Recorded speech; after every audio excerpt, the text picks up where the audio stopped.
इस कहानी की शुरुआत में हम मिलते हैं डीएन नाम की एक औरत से जो कि प्रेग्नेंट है और इसी कारण वो हॉस्पिटल में अपनी डिलीवरी कराने के लिए आई होती है, जिसके बाद वो एक बच्ची को जन्म देती है। अब क्योंकि डीएन की डिलीवरी एक प्रीमेच्योर डिलीवरी थी, इसी वजह से डॉक्टर उसके प्रीमेच्योर बेबी को एक स्पेशल फैसिलिटी में रखते हैं जहां डीएन उससे मिलने आती है और उसका नाम क्लोई रखती है। अब क्योंकि डीएन की बेटी नॉर्मल तरीके से नहीं जन्मी थी, इसी कारण हम देखते हैं कि क्लोई को बचपन से ही कई तरह की डिसेबिलिटीज हो गई थी, जैसे कि वो बचपन से ही डायबिटिक थी, उसे अस्थमा था, साथ ही साथ उसकी आधी बॉडी भी पैरालिसिस हो चुकी थी। इसके बाद हम कहानी में 18 साल आगे आ जाते हैं, जहां हम देखते हैं कि डीएन की बेटी क्लोई अब काफ़ी बड़ी हो चुकी थी, लेकिन उसकी डिसेबिलिटीज और भी बढ़ चुकी थी। लेकिन क्लोई ने अब अपनी कमी को अपनाकर उसके साथ जीना सीख लिया था और अब क्लोई को अपनी ज़िंदगी से और कोई शिकायत नहीं थी। और क्लोई की इस खुशी के पीछे सबसे बड़ा हाथ उसकी माँ डीएन का था, क्योंकि डीएन ने बचपन से ही क्लोई का बहुत ख्याल रखा था और उसे किसी भी चीज़ की कभी कमी महसूस नहीं होने दी। हालांकि क्लोई को बचपन में ही पता चल गया था कि उसे अपनी सारी ज़िंदगी एक व्हील चेयर पर ही गुजारनी होगी,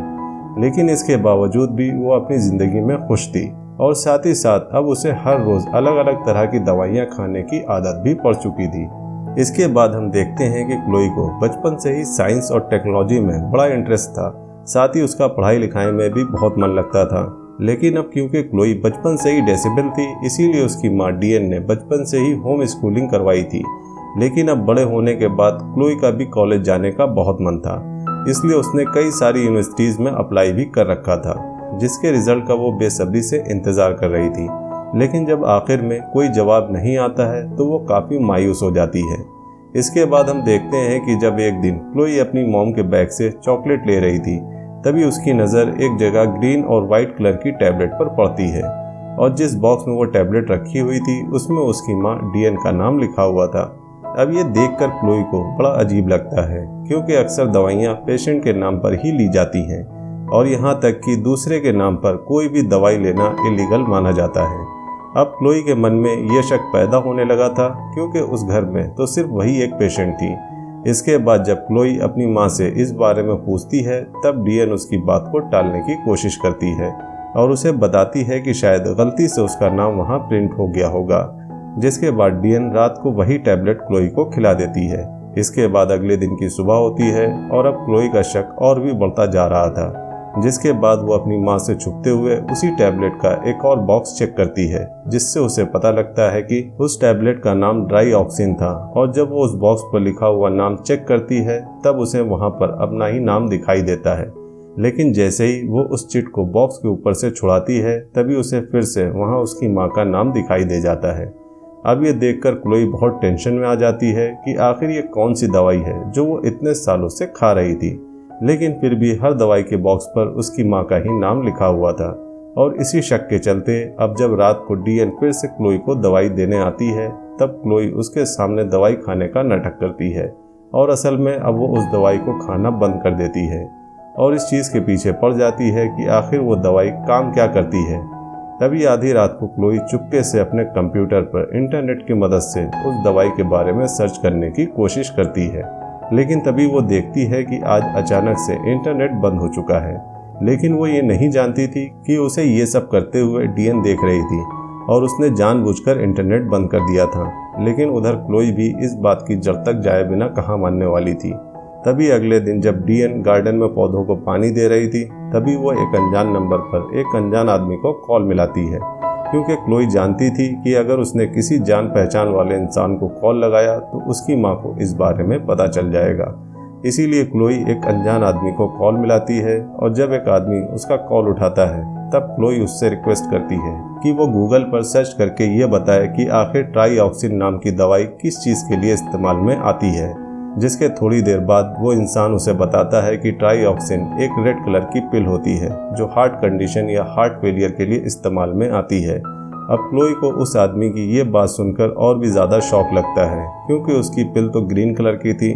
जिसका सीधा मतलब ये था कि बॉक्स पर लिखा हुआ उस पिल का नाम भी झूठ है और वो ग्रीन पिल किसी और ही काम आती है। अब इस बात को जानने के लिए क्लोई एक प्लान बनाती है, जहां वो अपनी माँ डीएन को अगले ही दिन एक मूवी देखने के लिए ले जाने को बोलती है। जिसके बाद वो दोनों अगले ही दिन मूवी देखने पास ही के एक मूवी थिएटर में जाते हैं, जहां मूवी के बीच में ही क्लोई बाथरूम के बहाने उस थिएटर से बाहर आ जाती है और अपनी व्हील चेयर पर बैठे बैठे वहां से सीधा एक फार्मेसी शॉप पर चली जाती है, जहां वो उस दुकानदार को वो ग्रीन पिल दिखाकर पूछती है कि आखिर ये पिल किस काम आती है।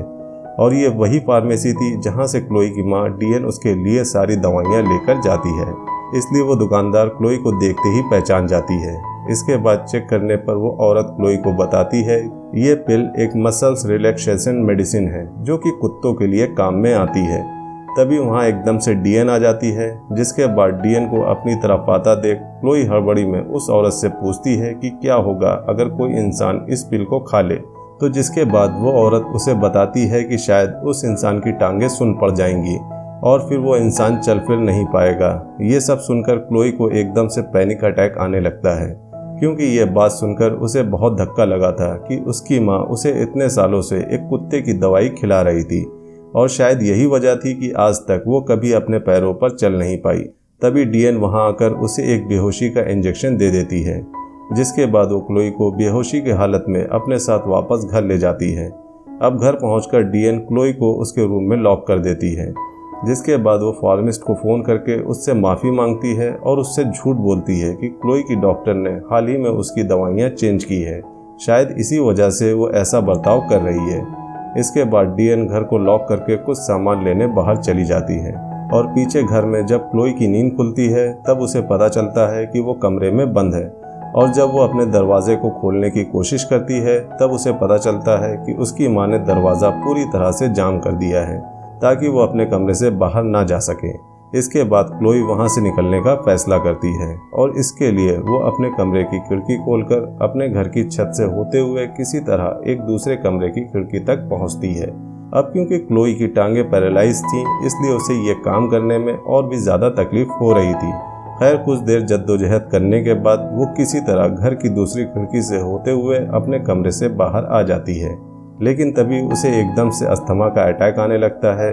जिसके बाद वो बड़ी मुश्किल से दर्द में तड़पती हुई किसी तरह अपने इन्हेलर के पास पहुंचती है और इन्हेलर का इस्तेमाल करते ही क्लोई की जान में जान आती है। खैर अब क्लोई अपने कमरे से तो बाहर आ गई थी, लेकिन इसके बाद अब क्लोई को और मुश्किल का सामना करना था, और वो ये था कि सीढ़ियों से नीचे उतरना, जहां वो देखती है कि वो इलेक्ट्रिक मशीन जो उसे सीढ़ियों से नीचे अपने आप उतार देती थी,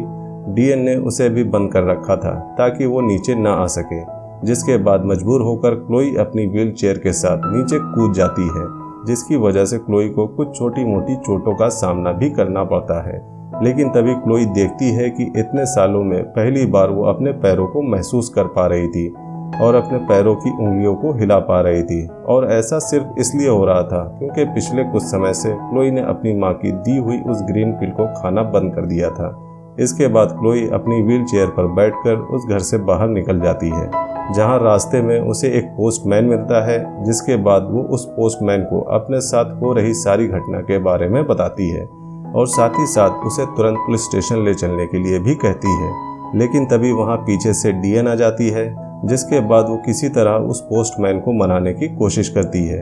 ये कहकर कि हाल ही में क्लोई की दवाइयाँ चेंज करी गई है, इसी वजह से वो बहकी बहकी हरकतें कर रही हैं। और जब इतना सुनने के बाद भी वो पोस्टमैन नहीं मानता, तब डीएन उसे बेहोशी का इंजेक्शन देकर मार देती है और इसके बाद वो क्लोई को भी बेहोश करके वापस अपने घर ले जाती है। इसके कुछ समय बाद जब क्लोई की आंखें खुलती है तो वो देखती है कि वो अपने घर के बेसमेंट में बंद है और उसका हाल तो इतना बुरा था कि उसकी माँ ने उसे चेन से बांध रखा था। इसके बाद हम देखते हैं कि क्लोई की नज़र वहाँ एक लेटर पर पड़ती है, जहाँ उसे एक यूनिवर्सिटी का एक्सेप्टेंस लेटर मिलता है, जिसका मतलब ये था कि क्लोई का एडमिशन एक यूनिवर्सिटी में हो चुका था। लेकिन उसकी माँ ने ज़बरदस्ती वो लेटर क्लोई से छुपा रखा था ताकि वो उस घर से बाहर ना जा सके। इसके बाद हम देखते हैं कि क्लोई को वहाँ उसकी माँ डीएन का एक बॉक्स मिलता है, जिसमें उसके सारे पर्सनल डॉक्यूमेंट्स रखे हुए थे, और जब उन डॉक्यूमेंट्स को क्लोई पढ़ती है तो क्लोई को पता चलता है कि वो तो डीएन की बेटी है ही नहीं, बल्कि डीएन का बच्चा तो पैदा होने के कुछ समय बाद ही मर गया था, जिसके बाद डीएन ने किसी दूसरी फैमिली की बच्ची को हॉस्पिटल से चुरा लिया था, और वो बच्ची और कोई नहीं बल्कि क्लोई थी। साथ में क्लोई को ये भी मालूम पड़ता है कि बचपन में उसकी टांगें पैरालाइज्ड नहीं थी,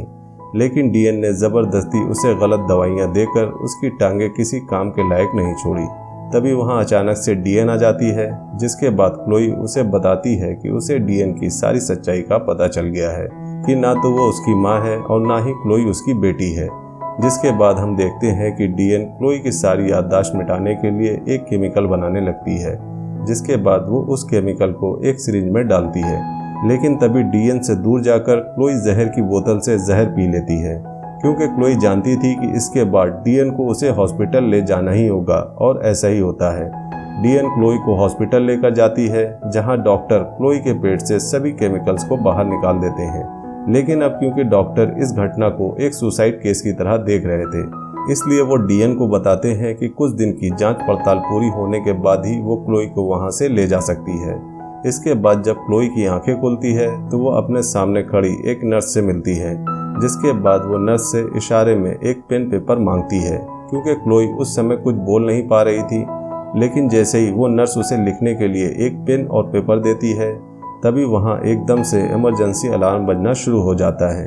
इसके बाद उस नर्स को तुरंत वहाँ से जाना पड़ता है, जिसके बाद पीछे से डीएन क्लोई के रूम में आती है और उसे हॉस्पिटल से किडनैप करके वहाँ से ले जाने लगती है।